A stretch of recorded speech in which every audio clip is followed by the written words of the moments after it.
မဆန်မန်ရဲ့လက်တီတစ်ချက်အထုခဏယုံနဲ့တင်ဟာကြွတာအဖူအထီတင်နဲ့ဘိုင်ကင်တယောက်အဖြစ်ပြောင်းလဲသွားနိုင်ပါတယ်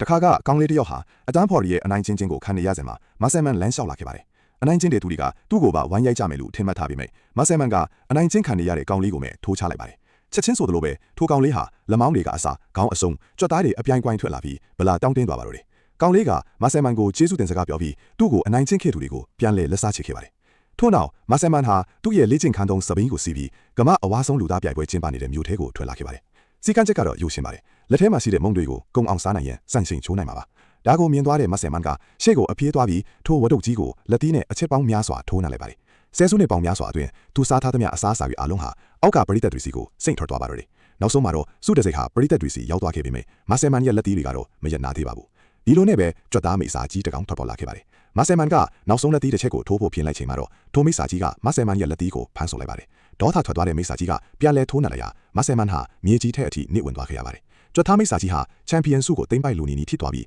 ဒေါသတကြီးဟိန်းဟောက်လိုက်ပါတယ်ထိုချိန်မှာမဲ့မြို့ရဲ့တခြားတစ်ဖက်မှာကာယဗလာပလိုင်ပွဲတစ်ခုကျင်းပနေပါတယ်ထိုဟိန်းဟောက်တန်းကြောင့်လူတိုင်းရဲ့အာယုံဆိုင်မှုကိုရရှိသွားပြီးသူဟာချန်ပီယံဆုကိုအလွယ်တကူပဲစုခူးသွားခဲ့ပါတယ်စွတ်တစိတ်ကိုလက်ခံရရှိပြီးနောက်ကြွသားမိစားကြီးဟာပြုံးရွှင်စွာနဲ့ရှေ့ဆက်ထွက်ခွာသွားပါတော့တယ်